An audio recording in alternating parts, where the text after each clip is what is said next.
So, that's the project. It's to make a donation to the Academy of Architecture. I met the former director, I gave him the book. There is a new director now, Benjamin Mouton. The other was Paul Quinton. The problem I encountered 2 years ago, 2 or 3 years ago, it was that at that time, the archives of the Academy of Architecture were scattered throughout Paris, in several different places, because they bought a building on Boulevard Ney in Paris in the 16th district, I think, or 18th, and this is where normally the archives should be grouped. So, there are many who are at the Site de l'Architecture, but there are, I believe, Rue de Tolbiac where I had been, too, and then there are some in several other places. But that is especially here, and at the moment they are in the process of regrouping the archives of Paris in this building, which has now been built and finished since October of last year, if I'm not mistaken.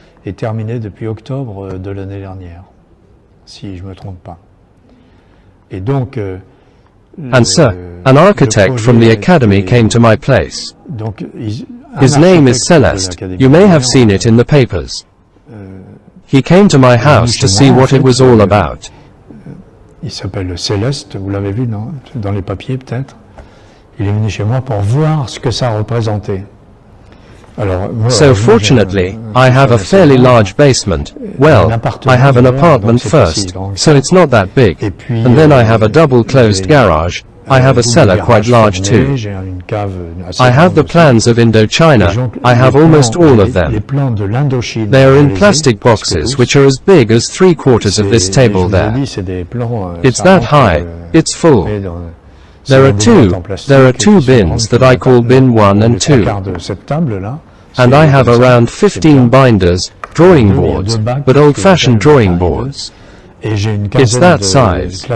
And I have plans in rolls, cardboard tubes, more or less large cardboard tubes. C'est cette taille-là. Et j'ai les plans dans des rouleaux, des tubes en carton, quoi. Hein. Des tubes plus ou moins grands en carton. Donc...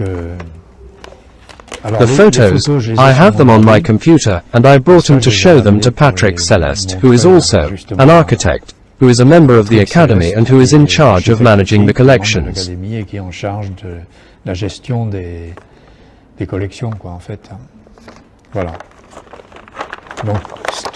This is all in progress. It's in progress, but it's not done yet. But it's in progress. So, after the donation, that is to say that the contract is, I donate all of the plans to the archives. In return, they undertake to maintain it in good condition, if I can say so, because, for example, the slaps need to be moistened a little, well, because when you open a fold, it cracks. Architects drew on plans. Even when I was at Beaux-Arts, it was also on tracing paper. Then afterwards we made prints. It can't stay at home without risk. They agreed to take them in exchange for this donation, which gives them the right to use it to make an exhibition. And that's what they want to do. There you have it. Then, the day is not fixed, the modalities are not fixed.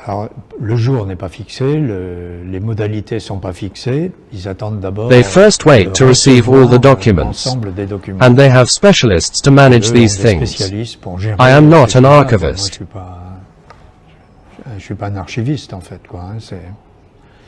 I have plans on paper, plans on tracing paper, plans in tubes, others in plastic bins this big.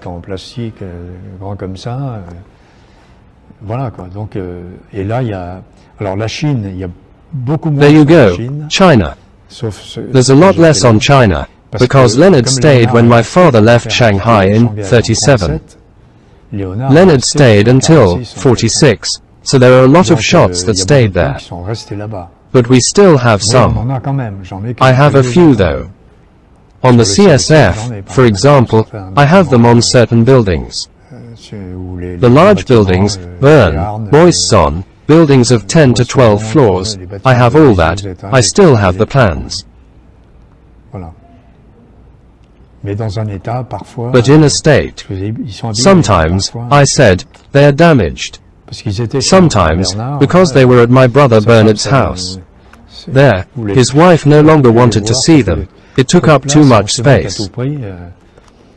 So, it was me who took everything.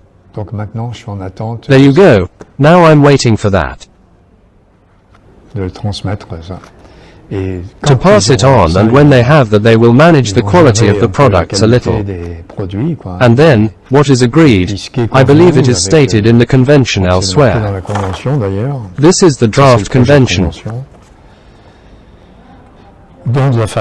Gift from Paul Veysseyre's family. I'm the one who's giving all of this away. This is only one page, so the other page I don't know where it is.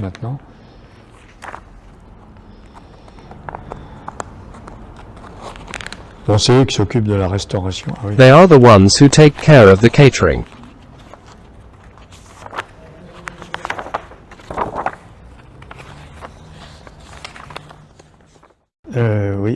Yes, finally it was mainly my brother that I asked. My older brother to give me a little summary because he knows the family better. He still had. I was the fifth in the family.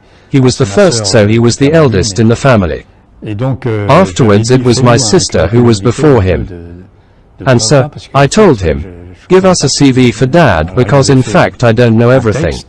He wrote me a text. This is the first family record book for the Veysseyre family, which specifies that my father, whose name is Paul Jean-Marie Christophe, was born on October 5, 1896 in Noirtable in the Loire district. His father, Pierre, was the son of a Veysseyre family which was settled in Montal-la-Montaille in Auvergne near Brioude, and who was one of the Veysseyre sons of this large family.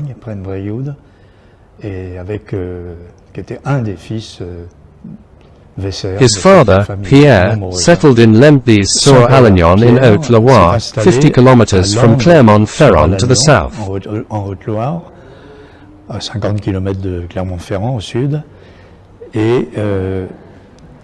He was highly qualified. He had 5 diplomas, including a master's in law.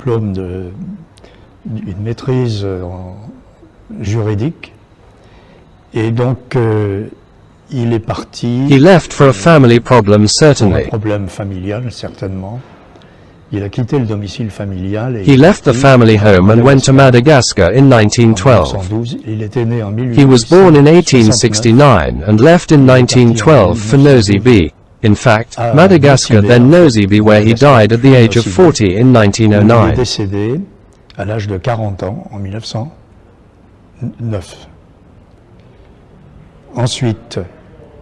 Then, he was married to a young girl called Denise Marie Jean Gay, who was the daughter of a magistrate, Justice of the Peace in Puy-en-Velay. This is the equivalent of a district court judge today. And sir, it's firstly in Lempdes in Haute-Loire. Lempdes-sur-Allignon, because there is another one which is right next to Clermont-Ferrand. There it is 50 kilometers further. It is between Brioude and Issoire.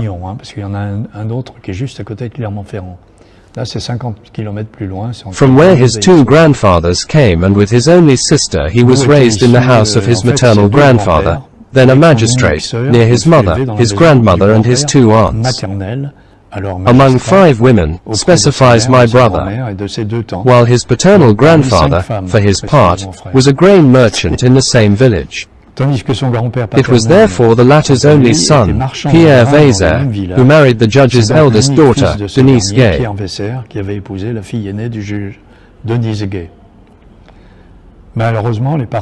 Unfortunately, Paul and René's parents, René, my father's sister, who was born a year before, separated when he was about 8 years old, and he never saw his father again, who went into exile in Madagascar. In fact, it was in Nosy-Be, where despite having eminent diplomas, 5 at the time, including a bachelor's degree in these sciences, it was not nothing at the time. He immediately had to settle for a small job at the post office in Nosy-Be. His wife, that is to say my father's mother, was going to settle with her 2 children in Étampes to the south of Paris, where she obtained a secretarial job at the courthouse in the capital, while Paul and his sister went to school in Étampes. Tandis que Paul et sa sœur allaient à l'école à Étampes. En janvier 1909, in January 1909, following a semblance of epistolary reconciliation by mail, preparations were made between the spouses to embark for the Big Island. That is to say that the father, who was in Nosy, had considered returning, or bringing the whole family there, so that he could be united there. D'amener toute la famille là-bas, pour qu'ils puissent s'y retrouver unis. But the big trip did not take place. In April, news arrived of the accidental death of Paul Veysseyre, which occurred at the Nosy Hospital on his 40th birthday. He was born in 1869 and died in 1909. This abruptly ended the hope of a new destiny. But they had reconciled by mail. Paul, then aged 12, remained intimately marked throughout his life by a question, without answer, about the suffering and disappearance of this distant father, so little known, whose name he would give to the eldest of his sons. It was Paul Veysseyre who wrote this. He is my brother and the eldest boy. During his youth in Lempdes, then in Étampes, he demonstrated a keen propensity to draw, which from year to year confirmed a certain talent. In the capture of movements and expressions, as in caricature, and well beyond a remarkable architectural transcription, his future profession. Paul Veysseyre, therefore, my father, therefore, had a sister who was a year older than him, Renée, who was a schoolteacher and musician. It wasn't fortune either. We must not forget that my father's father, whose name was Pierre, was the son of a very important Veysseyre family,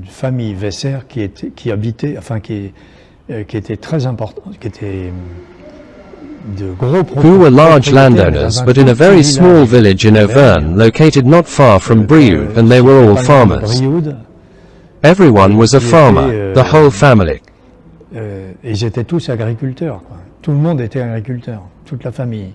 There were 4 called Jean, 4 or 5 children, the major, the minor, the I don't know what, finally 4 or 5, and one of these people, I think it's the second or the third, had a son called Pierre, and this Pierre married Denise Gay, who was the daughter of the magistrate of Puy-en-Velay.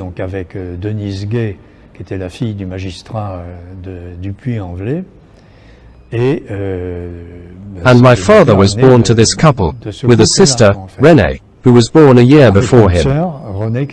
My father born in 96, she was born in 1895.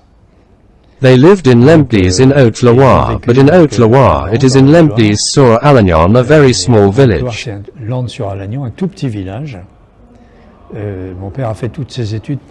My father did all his primary education up to the school certificate in Lempdes in Haute-Loire. His sister did too. And it was after his parents, that is to say his mother, especially, since the father had gone to Nosy, decided to move closer to Paris to do, well, secondary studies initially, and also, with the idea of, as he was passionate about drawing and architecture, interested her to see how she could contact someone.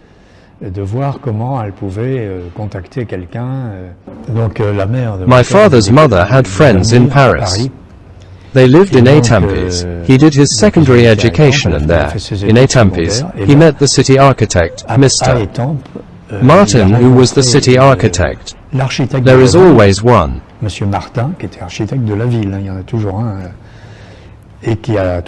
who found that he had a lot of talent, and it was he who introduced him to Georges Chedin, who was a professor at the École Supérieure des Beaux-Arts. It was he who built the Palace Hotel in Monte Carlo, the French Embassy in Austria and Luxembourg, several large hotels and banks on the Champs-Élysées, and part of the Galeries Lafayette in Paris, among others.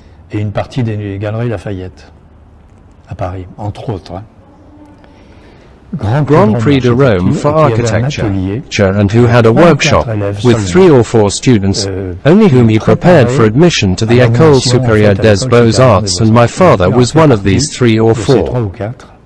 He passed the competition 2 or 3 times in a row, and then, le concours 2 ou 3 fois de suite. Well, he failed, like the others 3 or 4 times in a row, except that he was stopped in 1915, where he was called up under the flags. In 1915 he was 19 years old, so he left straight away. He found himself in the infantry, in the 86th Infantry Regiment in Puy-en-Velay, from where his grandparents were, notably the magistrate. 86th Infantry Regiment 38th Section, and there he left for the front straight away. He volunteered for the front, but he had not finished his architectural studies. He had barely started. Mais il n'avait pas fini ses études d'architecture, il avait à peine commencé. Et donc, and so, there he fought in the trenches for 4 years and 10 months, finally 4 years in the trenches, particularly in the region, in the north of France where the battles were extremely deadly. There he was wounded in the hip by a shrapnel. Là, il a été blessé à la hanche par un éclat d'obus. Ensuite, au moment où il a été nommé sergent, then, when he was made sergeant, they wanted to propose him for Saint Cyr, because he was brilliant, and so he had a second accident. He was blinded by mustard gas, and for 3 weeks he was blind, practically. Deuxième accident, il a été aveugle par les gaz hypérites. Et pendant 3 semaines, he was treated in Saint-Brieuc. There was a more or less specialized hospital. Still a volunteer for the front, which he joined a little before the armistice of November 11th, because he was in Saint-Brieuc in the hospital.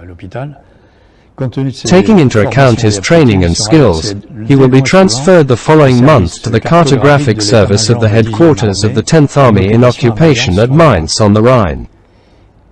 Then, still a volunteer, sent to Poland by Marshal Pilsudski, then logistically supported by the Allies in the face of Bolshevik aggression.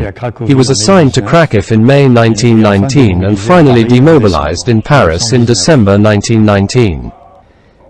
And from there, he returned see Chedan, his master and whom he called, my master, who had taken him back into his office, which even offered him his first suit and a salary because the family could not afford higher education. It was Chedan who hired him as an employee, even offering him clothes. At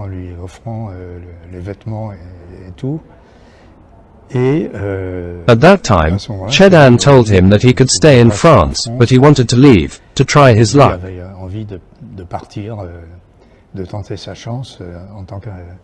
He first worked for 5 architects in Reims in war damages. Reims avait été bombardé par les Allemands très fortement. Donc Reims had been bombed very heavily by the Germans, so he was an architectural designer specifically for war damage, and he was redoing the plans. And we have the certificates of the 5 architects who are amazed at what he did in Reims for a year roughly. On a les certificats des 5 architectes où ils sont émerveillés de ce qu'il a fait à Reims pendant 1 an à peu près.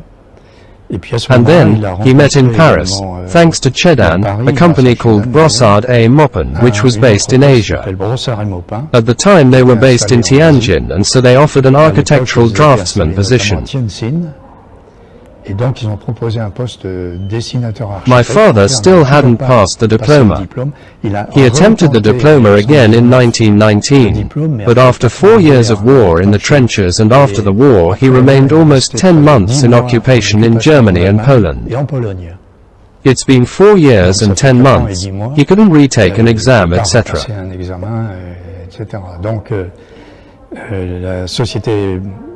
But he had 1 year of experience on war damage. Much appreciated.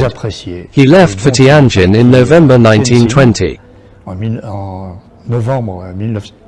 He signed the contract in November 1920. He arrived in Tianjin in January 1921, and he stayed in Tianjin for a year, a little over a year. This is his first passport when he left for China.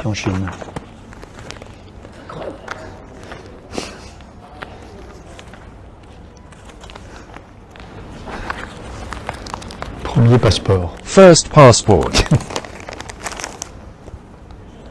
Ça, je crois que c'est le deuxième. That I think is the second. And at that time, his wish was to go to Shanghai. But the company Brossard A. Maupin had decided to close their Shanghai office and offered him to take a new position created in Singapore.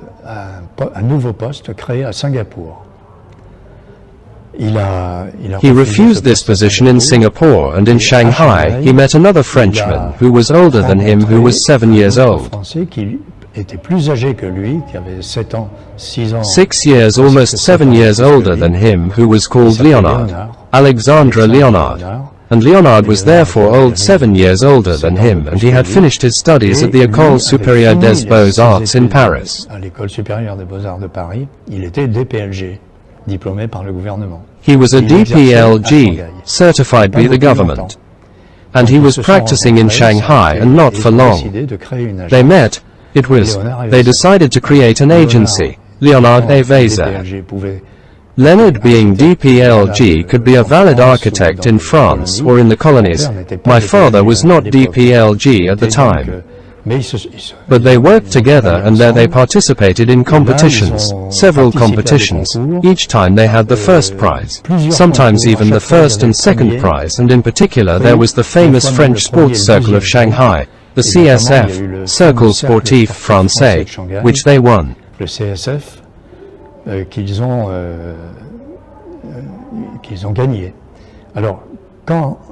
Between the time my father left Tianjin and moved to Shanghai, he was approached by a company called Ledru et Minuti. It was architectural engineers who recruited him, who offered him to work for them for a certain time. He accepted, and this time was very short, only a few months. Il a accepté, et ce temps a été très court, de quelques mois seulement. Because my father had met Leonard and they had decided to create an agency together. He resigned, and then he was furious because they didn't even pay the month's salary. They were forced to do it afterwards, in fact. And then the association worked very well.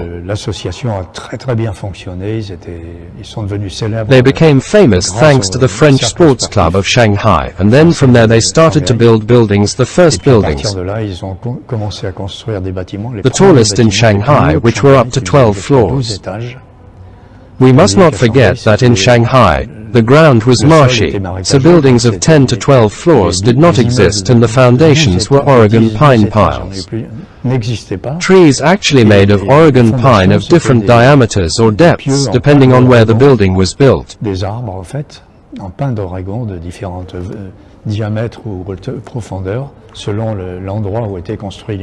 What is surprising is that these 10 to 12-story buildings, there were several of them, did not move while constructions made later with concrete foundations did. I saw it personally in Shanghai. It was a great success, and so in 1934 the Shanghai newspaper in French was published. It is a very large double-page, double-sided, which presents everything that had been done between their association in 1934. There is a whole page with all the buildings, all kinds of buildings, etc. Including the Shanghai Sports Club, obviously. There is a church, there is part of the hospital, there are high schools, colleges. And at that point, there was another person who joined in. It was Cruz, and Cruz was younger than my father or Leonard, of course. He was a student at the École des Beaux-Arts in Paris. He was a brilliant architect.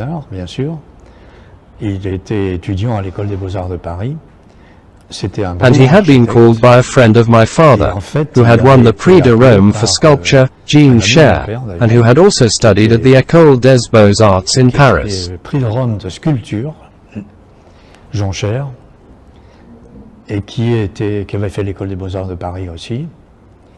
The Hanoi School of Fine Arts at the time wanted to create an architecture section.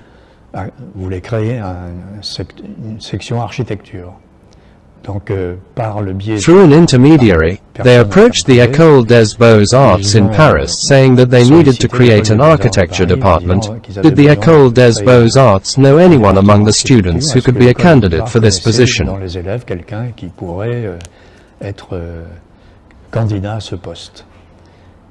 that time, the School of Fine Arts proposed 2 people, including Arthur Cruz, and so it was Cruz who accepted to come to Hanoi. The Indochina School of Fine Arts, at the time of course, was in Hanoi, so he came as an architecture professor at the Hanoi School of Fine Arts. Donc il est venu comme professeur d'architecture à l'école des beaux-arts de Hanoï. He knew that Léonard and Veysseyre were doing very well in Shanghai. He wanted to join forces with the 2 architects and to create Alexandre Leonard Cruz. Aux 2 architectes pour faire Alexandre Léonard Veysseyre Cruz.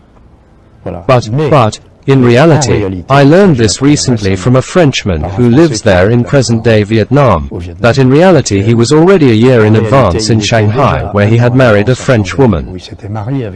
And a year before joining forces in 1934, he was already in Shanghai. My father didn't know that. I'm sure he would have told us about it. Where he married a French woman and then he moved to Hanoi where he did his job.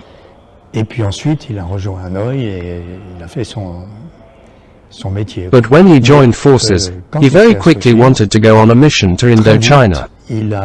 Supposedly for a mission, it wasn't very clear. For my father, it wasn't clear at all. And actually, it wasn't really a mission. He was in fact required to complete a 5th year as a professor at the École des Beaux-Arts to obtain a pension, whereas he had only done 4. The other problem was that he had not done military service, but he was summoned to do military service.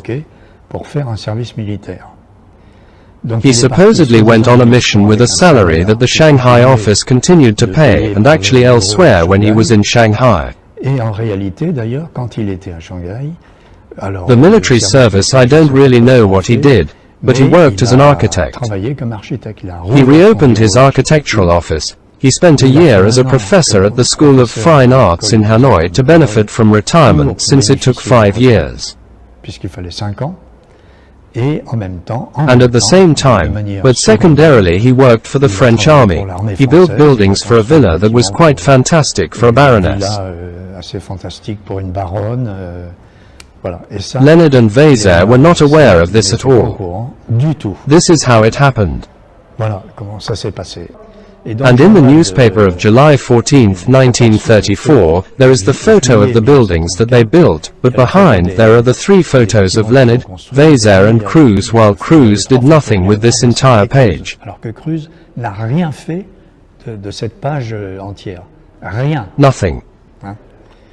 Besides, afterwards, he did only one thing, because he was still quite brilliant as an architect. He designed the project for the new municipality of Shanghai, which was a building ultra-modern but never built. Well, to my knowledge. That's it. But otherwise he didn't do much apart from this project, which was admittedly a very important project. But already, if you want, at the time, I never heard my father talk about Cruz's wife. Even though he was married, he had been married for a year. He was in Shanghai. This woman was from Hong Kong. My father didn't know. Well, I don't think he knew because he never told us. The other day I received from Thierry Delphos in Saigon.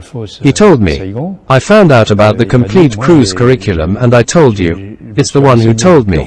But, in fact, he was in Shanghai. He was not in Vietnam.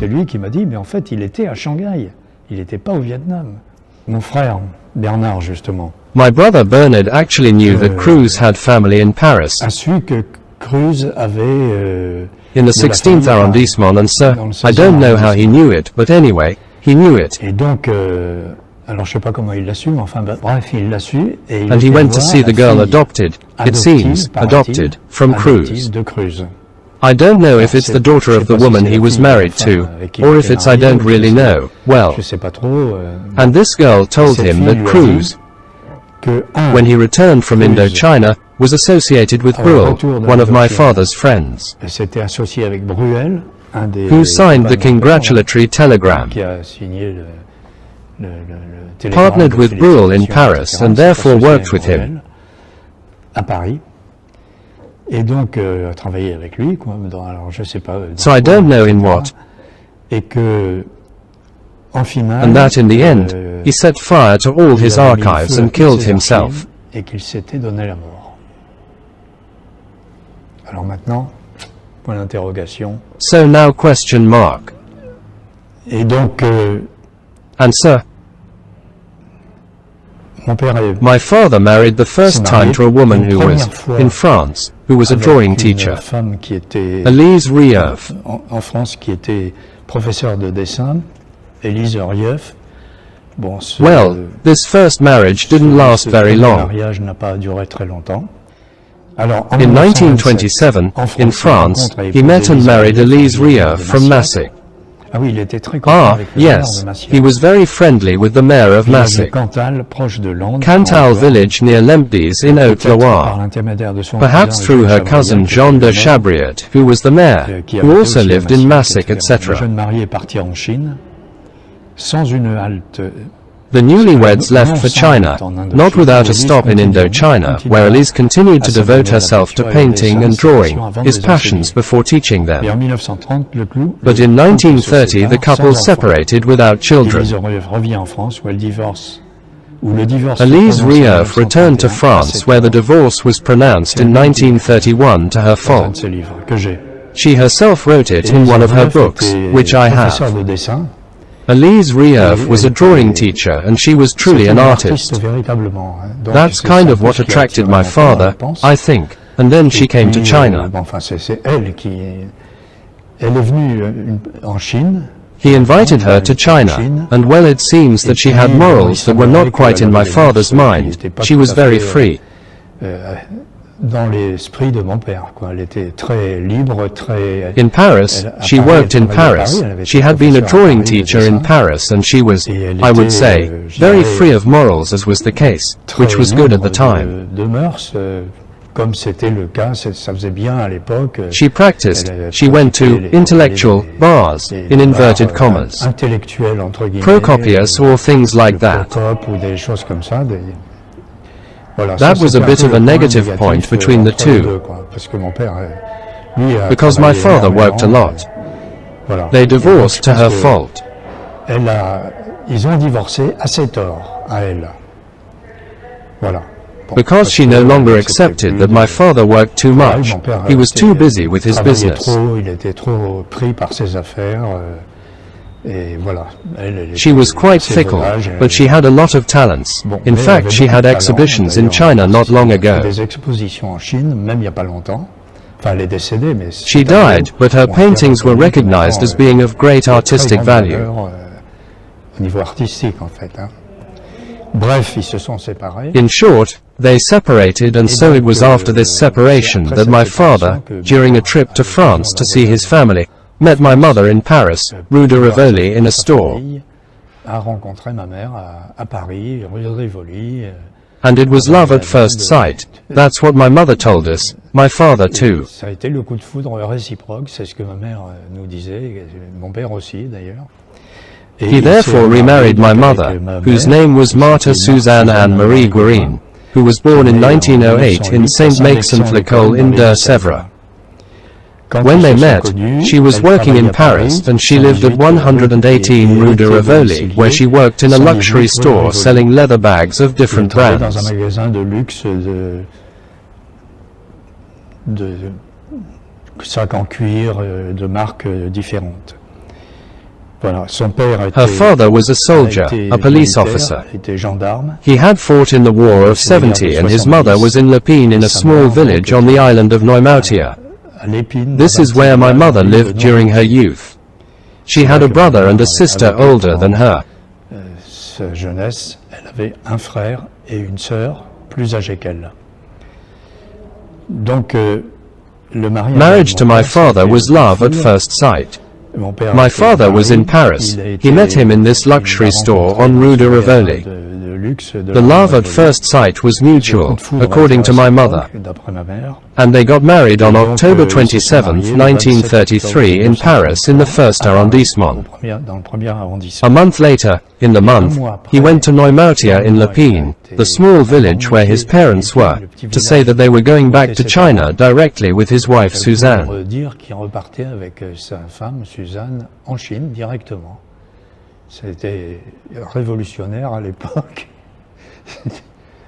It was revolutionary at the time. A month after knowing him, he took their daughter to Shanghai, actually to Tianjin first.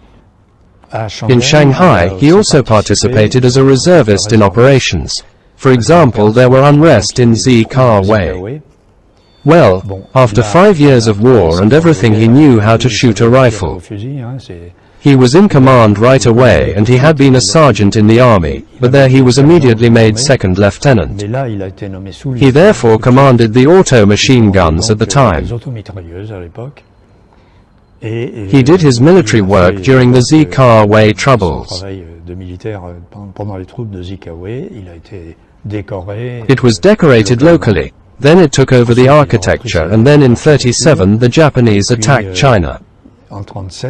They arrive in Shanghai. They bombed Shanghai. So there, he was recalled to the flag as a reservist. He had to prevent the Chinese population from crossing the French concession.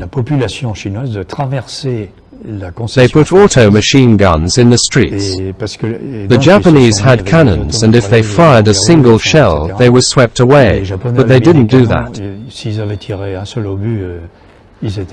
They circumvented at first, but on the other hand, they also bombed. He was even made lieutenant, commanding the second company of armored cars. You see, these are the decorations from the War of 14 to 18. Military Medal, War Cross, Wounded Medal. And then he received the Legion of Honor in a military capacity. He built the Baodai Palace in Dielat. In fact, he also built the Governor's Palace in Dielat, and so he was. There was an order that I have here, the order number I am, plus how many Baodai, who named him an officer of the Order of the Dragon of Annam. This is the Vietnamese Legion of Honor. And then that's for the troubles of the French concession in Shanghai. He had several medals. He also had diplomas, you see. The silver medal. He's there. Leonard is next, but he was in command. It was my father who commanded the second section. There was still more than 20 people. You see, he ordered all that there. He was a lieutenant at that time. He had the second machine gun section. On November 20th, 1937, there were 3 sergeants and then Group 1, Group B. And so those were the auto machine guns of the time. You see, there are certificates. I have the honor to inform you that on the proposal of the company commander, I have appointed you lieutenant of the company of volunteers of the French concession, to take rank from the 6th of October or October 8th, 37. I thank you for the dedication you have always shown while serving in this corps, and I accept your approval. It comes from the Consul General. It didn't stop. Well, you see his military background. That's all that. That's it. In the army it's the same. He was cited for bayonet attacks. At the time it was. He was named corporal, volunteer for the front. That was a bit like the training of his grandfather, who was a magistrate. He was quite strict, rigorous. There was no question of lying or doing things like that. He was very, very serious. He is named Sergeant. He was injured in front of St. Quentin by a shell burst on April 24, 1917. Evacuated as seriously injured, he returned to the depot of the 86th Regiment Infantry. Seconded student section leader. Assigned as instructor of Class 19. Volunteer for the front at the end of July 1918. Wounded at Vincennes. Poisoning by mustard gas. Assigned to the Mangan Army Headquarters. Detached to the Topographic Service of the 10th Army. Has rendered the greatest services as a designer. Good NCO. Excellent draftsman, well versed in everything relating to cartography. In Mainz, so he was in Mainz in May 1919. Then he was sent from Mainz to Poland, to the army headquarters to be assigned to the Polish mission. Assigned to the 10th SSEM, I don't know what. Exécution, etc., affecté au 10e SSEM, je sais pas quoi. Demobilized on return from Poland. And then that's when he goes to Shanghai. In Shanghai, he was immediately in the volunteers. He was a machine gunner non-commissioned officer, then named second lieutenant, silver medal, then named lieutenant, volunteer medals. Testimony of satisfaction from Colonel Giacomi, senior commander. Silver medal, well, I have several diplomas like that.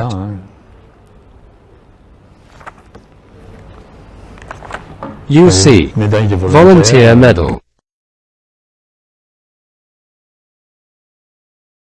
In 1937 my father left China. He left China and he came to Indochina, at the time of course. But as he was not DPLG, he had to apply for approval. He applied for approval, explaining everything he had done in Shanghai and Tianjin, but especially in Shanghai. He made a letter of approval, which was, in addition, a declaration from architects who witnessed his skills, in particular some who were in Reims when he was working on war damage, in particular. Of course, his master, in quotation marks Georges Chedan. It took 5 or 6 requests for approval. He also had a letter that I have here from the French consul in Shanghai, a laudatory letter on his competence, his honesty, his rigor. So, he was always an expert at the Shanghai consular court, but he was also in Saigon and also in Dalat. He even has an astonishing case. It is that, in Saigon, in particular, no, it is in Dalat, there was a DPLG architect, Jacques Lagasquet, who was very well known, who had made the Lang Bien Palace Hotel in Dalat. There was the entrance to the hotel, but he wanted to make a concrete projection, etc. The projection collapsed, there was one death and several injured. It was my father who carried out the assessment, and he declared that it was an error on the part of the architect who was DPLG the architect. That he had a mistake, a lack of knowledge, a lack of mastery of reinforced concrete. Qui était DPLG, l'architecte, qui avait une erreur, une non-connaissance. I can't give you the technical details, but he considered that. He went to court and then he said that Jacques Lagasquet, the architect, is responsible for a technical error. Well, these are the architect's testimonies, but it's not worth it. Finally, you see, these are the 5 testimonies.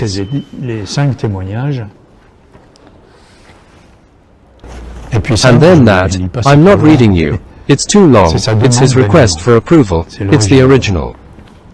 With these testimonies, these are the originals, this is the request for approval. Approval to have the right to practice as an architect. While he is not DPLG, that's the thing. So that is his request to be approved. He became a member of the Central Society of Architects, that is to say the Academy of Architecture, upon presentation.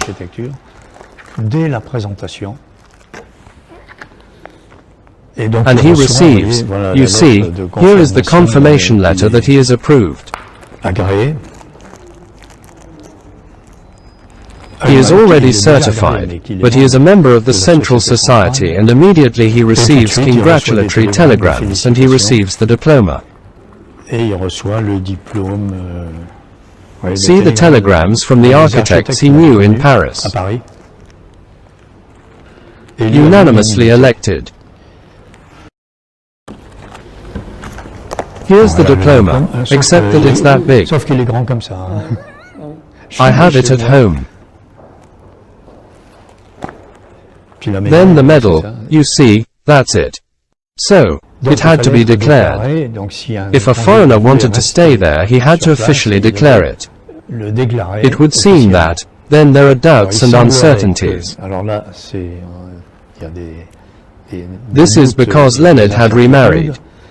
He was married for the first time, but well before, in 1930 I believe, with a woman who was originally from France. I don't know if it's Latvia or in that area, but who actually had a Russian passport, who was a communist, well Russian, and who died 3 years later at St. Marie Hospital from a heart problem. He remarried. And there was a spell. So I don't know. With a Vietnamese woman. A Chinese woman, but I don't know if it was before or after his second wife. And who? She. The Vietnamese woman could not stand that Leonard had a daughter from his first marriage, which meant that the daughter when she was 13 was sent back to France by the Trans-Siberian Railway.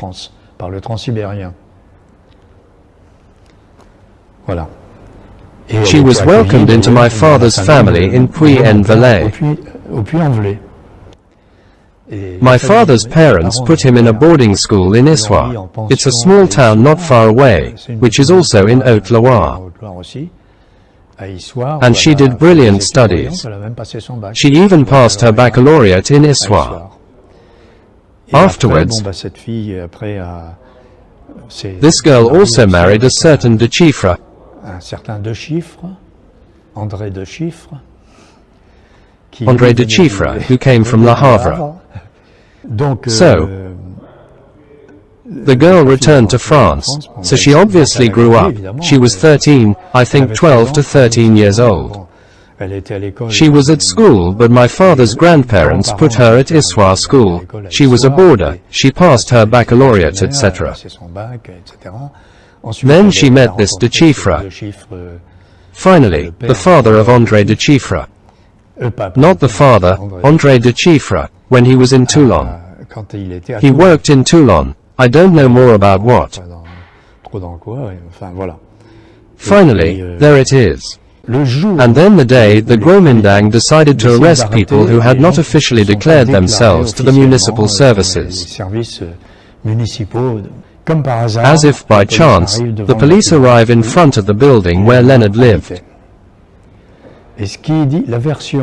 And what the official version says is that Leonard tried to escape by going down the gutter of the building and fell and killed himself. This is the Chinese version. But he had false papers. So normally if there was a Frenchman who was arrested in these circumstances, the Chinese arrested him but also declared him. There was an agreement with the French ambassador or the French consul in Shanghai. The Chinese had to declare that they had arrested a Frenchman who was not in compliance with the laws. However, there was no declaration made, and why there was no declaration is because he had false papers. And why did the police arrive on the very day the search for them?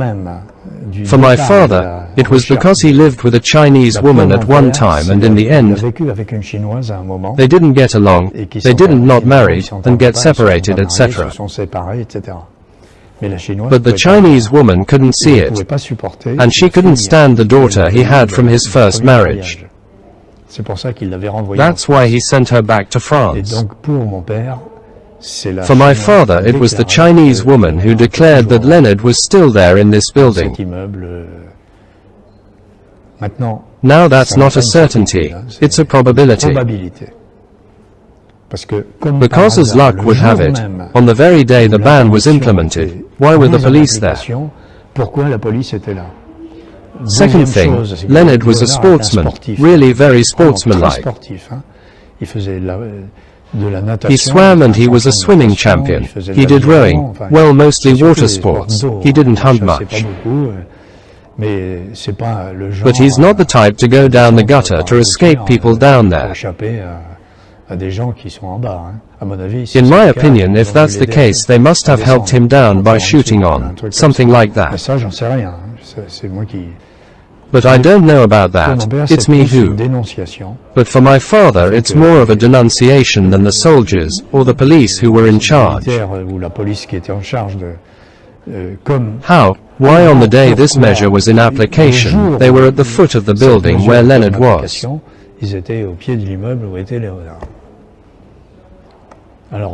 In fact, we don't know anything about it. Probably. I say probably because we have no proof. And for the son there, for him, finally, the son of his daughter who was in Toulon. It is my father who killed him during a hunting trip in Vietnam. Then who took his entire fortune. Well, things like that, and told us. He wrote it to us. What is this story? He even wrote to Jacques Chirac. I even have a copy of the letter to Jacques Chirac, asking him to involve the French police, the secret services, to know how his grandfather died and why and when and by whom.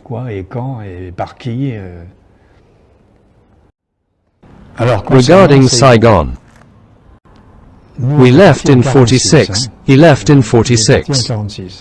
He stayed, finally, he came back to France too, but he left again until 49 in fact. And in 49, he continued to work in Saigon, but in Eilat, also because, for example, the convent of the Benedictines, of the Canadians, what is it called? There was a huge building. A Canadian Catholic congregation, I know no longer what we called it.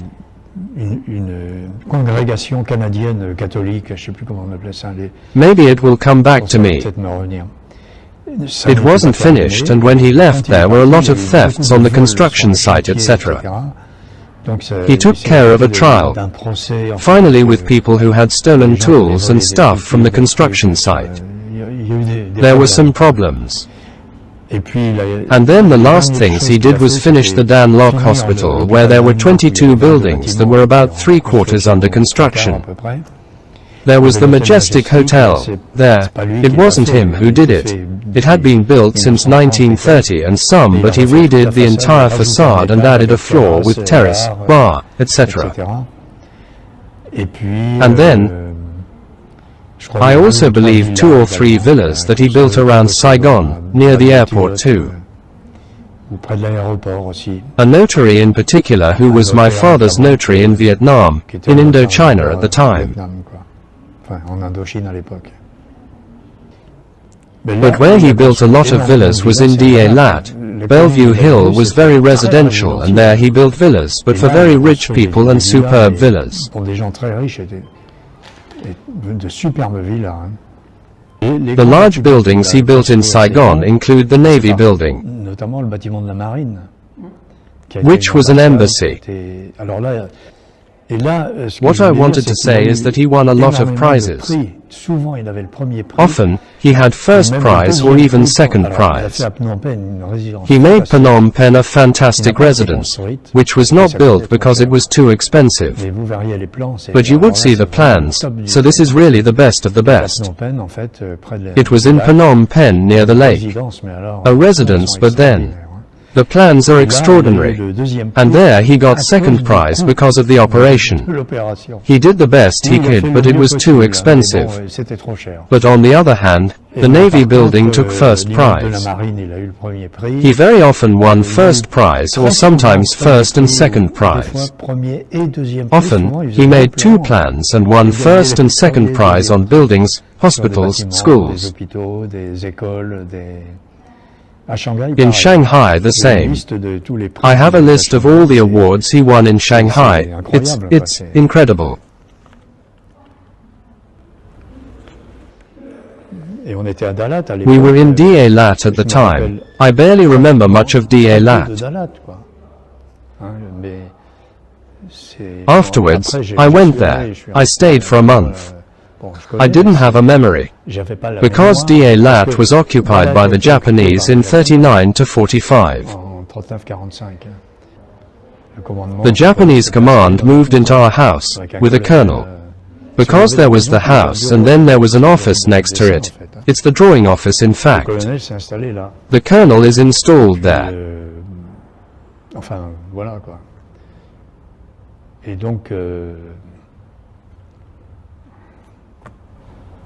I'm talking about Da Lat here, not Saigon. We were not in a camp, we were at home, but under surveillance. In the pavilion there was the Japanese colonel, Michiuchi, who was there and who was in fact, moreover, according to my father, because there were anecdotes, a bit, he was a smoker too, if you like. And sir, my father said that he was a very cultured guy. He was a philosophy professor in Japan. But he was a reserve officer. In fact, he was a colonel and he commanded the Japanese troops who were in Da Lat. And when the Japanese arrived in Da Lat, our house was occupied by the command and we were pushed back into the Daku city. The Daku city was a city with small houses and which was used for construction site workers who came to build the road, the railways, etc. So for almost a year we were in a house in the Daku city under Japanese surveillance. There was a main street with the first pavilion. It was the Japanese with a machine gun. And we weren't allowed to go out. And we, my father who hunted at night, it was the Moi who hunted with because when he hunted, he gave them everything. The Moi came to bring us food at night by escaping Japanese surveillance. And so there was the little house that we had in the Daku city which was south of Da Lat. There were about 400 French people, I think roughly. There were two places where the French were parked, the city of Daku and the hills of Bellevue. And then everyone else was kicked out. Except obviously those who were engineers for the works or electricity or the hospital or services like that. But the others were fired. Nearly 5,000 people were expelled from Da Lat at the time. There were some who came back later. Well, those who stayed were mainly for services.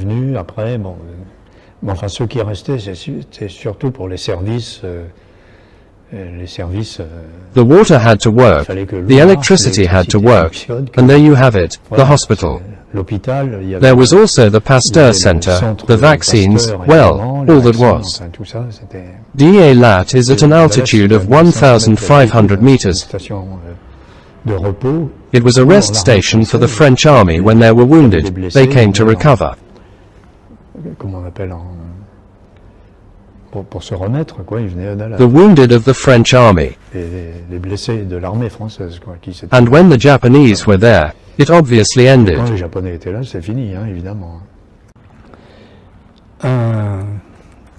A Vietnamese architect officially claims the construction of Bao Dai Palace.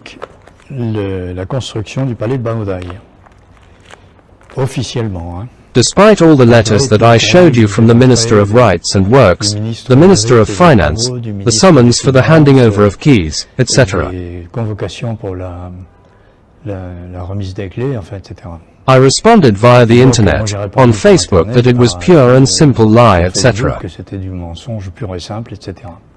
I learned this from a Vietnamese who is in the United States currently and who contacted me telling me that my father had built his house in Dalat. I didn't know the name and all that. He told me be careful, this guy is claiming, and he sent me the photo of the guy and the newspaper article, from 2 newspapers, where he specifies that it's him who is the author of Bao Dai Palace.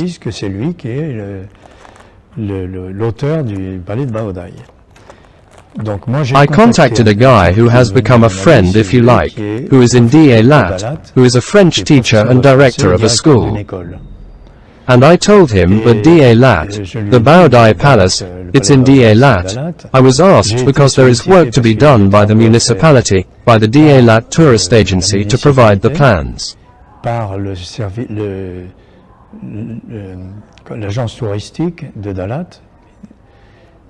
I said the plans, I have them. Okay, but what's the point?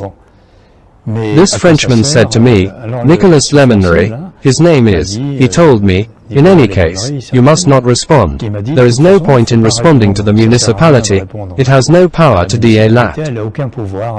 Dalat depends on a region, the Lam Dong, it is the regional leadership in a way, which has all the powers. I said to him, but what can I do to set the record straight? He said to me, there is only one thing, to involve the French ambassador. I told him, but what should I do? He said to me, I know 3 or 4 people at the French embassy in Saigon. He gave me the names and functions. And he said to me, you send. Because I met in Paris, we had lunch together. But you send the letters you have from the Minister of Rights, from the Minister of Works, fees, possibly a plan or 2 to make it clear that you would like it to be officially. Paul Veysseyre is the architect of the Bao Dai Palace.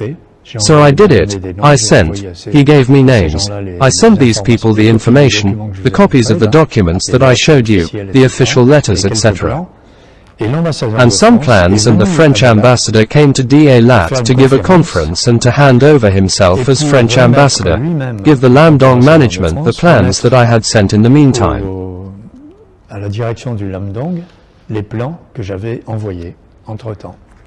You see, I have a letter from the French ambassador who wrote to me saying, during a trip to Dalat at the end of the week, I gave the authorities of Lam Dong province a copy of the plans of the palace of the former Emperor Bao Dai drawn up by your father, the architect Paul Veysseyre, a copy of which you sent, etc. And he thanks this gesture which made it possible to highlight the indelible mark of France on the architectural heritage of Dalat. And for example, Thierry Delporte and an American also wrote a text in English, but finally I translated it, which says that all the Vietnamese architecture in Saigon, for example, is very much copied from the buildings that my father built. And not only public buildings, but for example the Dan Loc Hospital, 22 buildings. Dan Loc Hospital is north of Saigon. The French ambassador offered me a press release in French, which I modified a little. And then it was in the newspapers there. I received the newspapers in Vietnamese with the photos of the ambassador delivering them.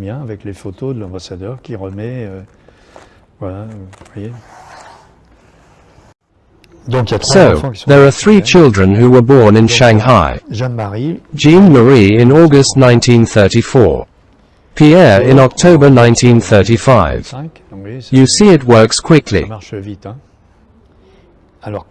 Then Colette, a second daughter who was stillborn in Shanghai in August 1936. There is Jean-Marie who was ill, but she returned to France several years later. She was separated from the other brothers. Elle était séparée. I know that there is a voucher. I have it in fact, a repatriation voucher for health reasons, but it is not very precise. She returned 2 or 3 years later and was raised, in fact, by her grandparents who were in Puy-en-Velay.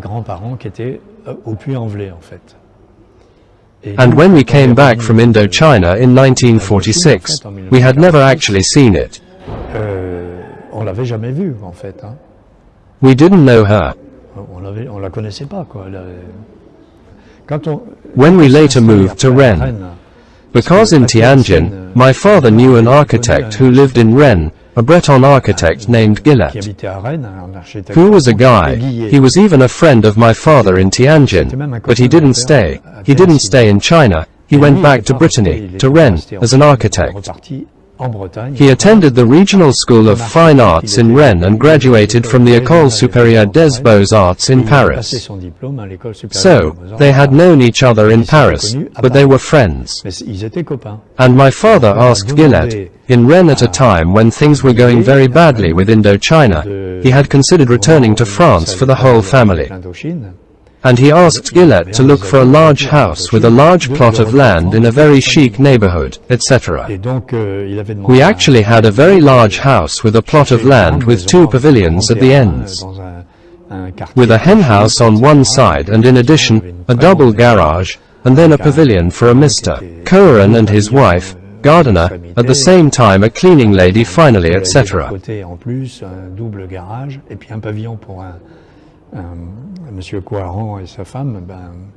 And it was behind the Impasse du Théber. It's right next to the Botanical Garden of Rennes. The Théber is a large botanical garden in the middle of the city. It was Boulevard de Sévigné. It's a big boulevard, a big 2-story house and all that. My father made the plans, for fun, then to show me how to do it.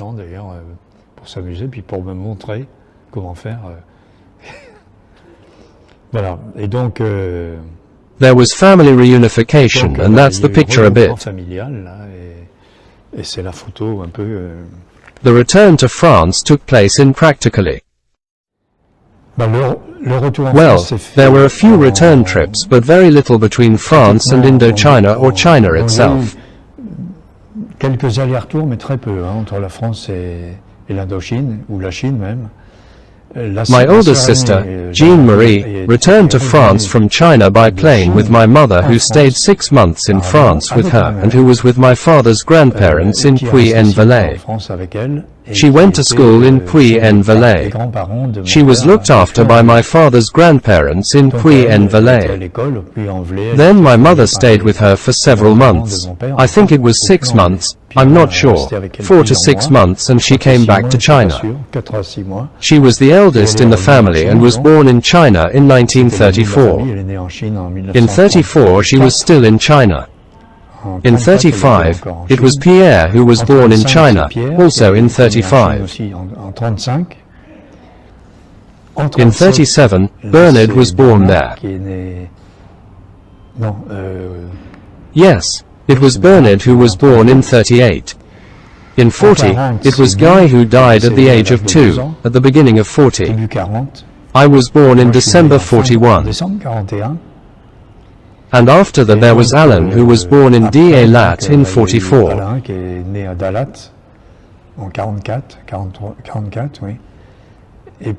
And then after that there was Claude, who was born in Angers, Nicole, who was born in Angers. Then Daniel, who was born in Rennes. That's the whole diagram. So, I came back from Indochina on the Pasteur. I was 4 years old. Finally, I was 5 years old. I was 5 years old in October. I was 5 years old 3 months later or 2 months later. With Alan, who was 2 years old, a little over 2 years old.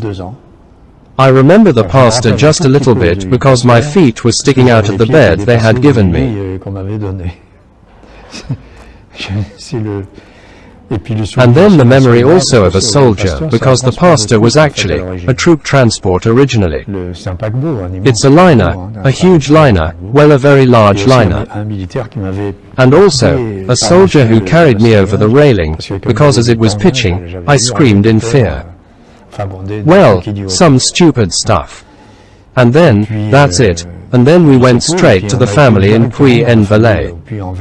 And then in Puy-en-Velay, so there wasn't room for everyone, because there was my father's sister. There were grandparents and everything. We went to boarding school, my mother, me and Alan, my big brother. Well, anyway, a small village next to Le Puy. We were boarders in a girls' boarding school in fact, and we lived on the top floor. But it wasn't just us. There were 2 other families who were having housing difficulties. In St. Paulien, it was called St. Paulien. It's not far from Puy-en-Velay, 15 kilometers or 20 kilometers. We stayed there for a year, and then during that time, my father had it renovated, bought a house in Rennes, with a large plot of land, 2 pavilions, Avenue de Sévigné very close to the Faber garden, and which was completely redone by Gillette, the architect he met in Tianjin, who had left Tianjin and settled in Rennes, where he had attended the Regional School of Fine Arts in Rennes and whom my father had known in Paris at the École Supérieure des Beaux-Arts. The house was completely redone and that's where we lived. So we went, well, the boys to the St. Vincent school. There was a huge St. Vincent college, which was primary, secondary and even above. And there Pierre was there, Bernard was there, me, I was at school in Rennes, primary school in Rennes until 7th grade. I was a boarder in Vitré for a year because we were moving. During the move I was boarding with Bernard in Vitré in a school, because we moved a lot from Rennes where we stayed until 1950.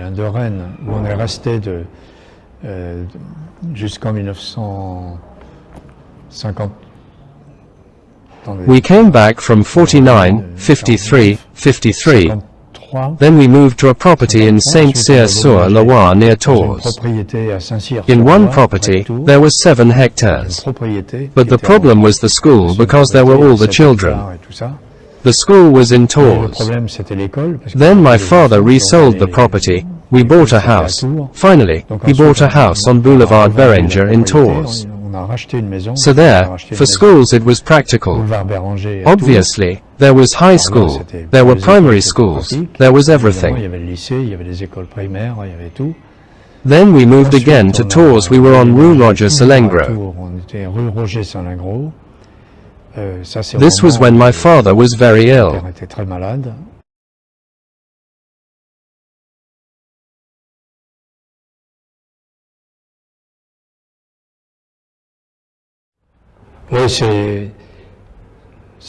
It's September, October or May 63. I was still in the army in May 63. I was in Germany. No, it must be October 62. Although there are flowers. Well, let's say it's May. No, there are flowers in September again, right?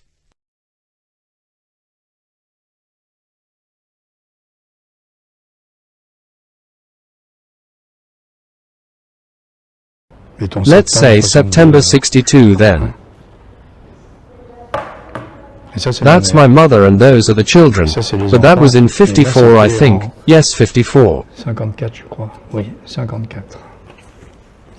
They have grown up since then.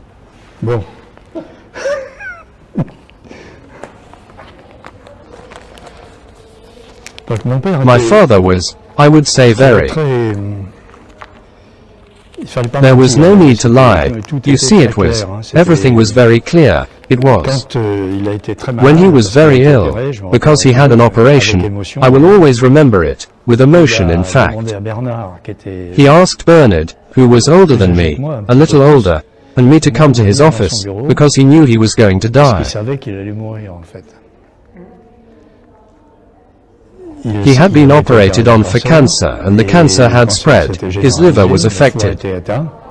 He had decided that there was not much longer to come anyway. De toute façon, il n'y avait plus pour longtemps. He called Bernard and me into his office and told us, Dans son bureau, en nous disant, "There, I'm going to leave bientôt je vais soon. partir.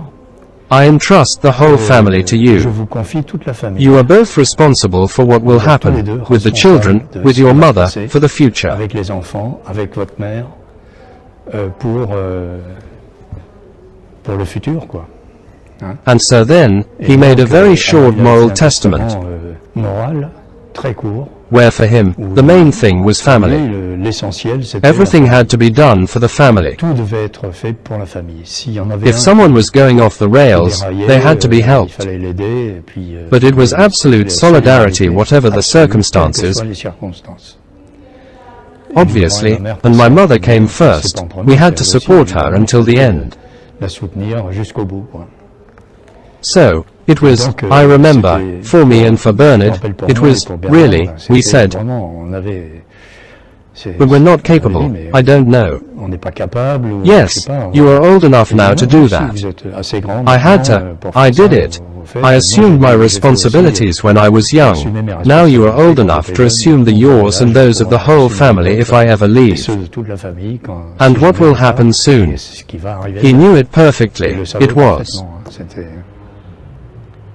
Ça a été pour... donc après... So afterwards, Bernard and I said to each other, "We're going to take care of everything. La succession, The estate and the youngest children and the schools, we will take care of everything. on va s'occuper de tout. There you go. We're going to take this in hand, so we'll share it. That's it." Parce que moi, Because j'étais- that's 63 for me, I was still in the army. C'est 63. I did 2 years of military service and so I came on leave. 2 ans de service militaire. I grouped my leave together to stay a little longer, and when I came, my father had already been operated on once. Resté un peu plus longtemps. I came and he had prepared the work for me. Déjà, avait été opéré déjà. That is to say, we had to go to Lempdes in Haute-Loire to sell the house. On devait aller à Landes, en Haute-Loire. Take care of the business at hand. I went with him.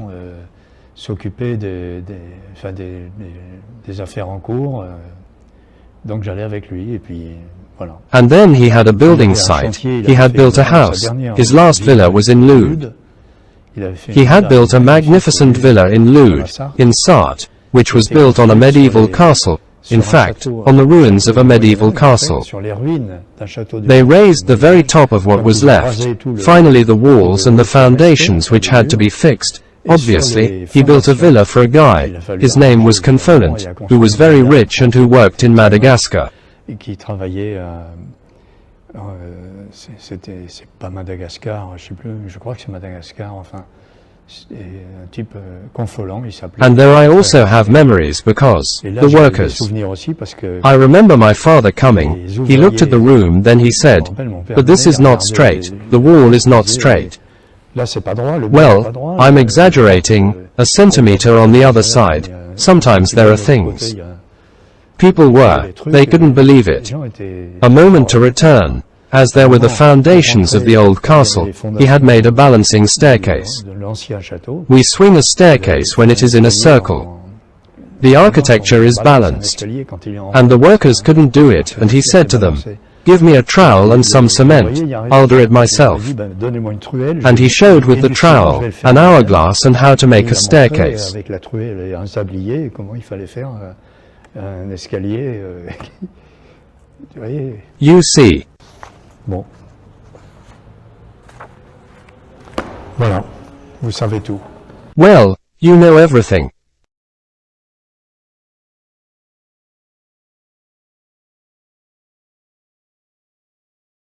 Heureuse époque, entre guillemets, dont il me Happy time, in quotation marks, of which he told me shortly before dying that he knew the best there was to live.